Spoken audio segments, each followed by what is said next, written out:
σε συνθέσεις παλιές φυσικά και με τους ποιητές και ένα, όπως είπαμε και πριν, σε βύση του Κωστή Παλαμά και μουσική του Λουκά του Θάνου.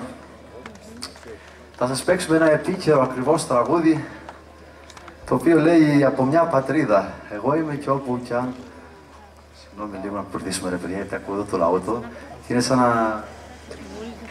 Συγγνώμη, θα σας τα λέω κιόλας μαζί την ώρα που κουρδίζω. Από μια πατρίδα εγώ είμαι και όσο κι αν το λησμονώ, πάω σε μια πατρίδα πάω, μια για πάντα να σταθώ. Τέτοια λόγια γραφτήκαν πριν ένα αιώνα, οπότε και τότε ξεριζωνόντουσαν οι άνθρωποι όπως και τώρα. Αφιερώνουμε σε αυτούς τους ανθρώπους. Και αν έχουμε στην παρέα μας σήμερα, τους ευχόμαστε καλή δύναμη.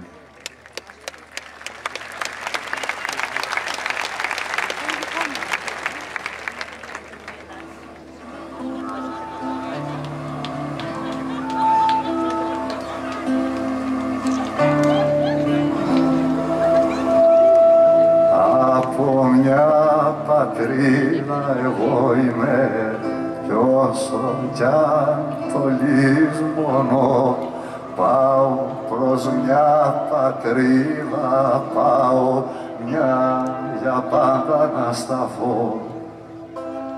Κι εγώ από όπου κι αν περάσω, σ' όποια γη, σ' όποια γωνιά, προς τη φύση μες στον κόσμο, στην ερμιά, στη συντροφιά.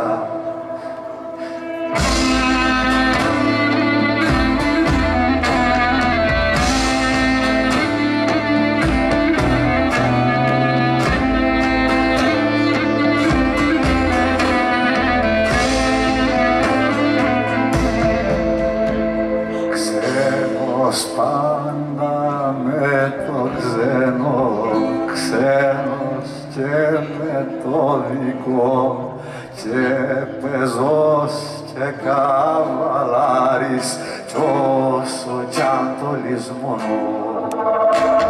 Ξένος πάντα με το ξένο, ξένος και με το δικό, και πεζός και καβαλάρης κι όσο κι αν το λησμονώ.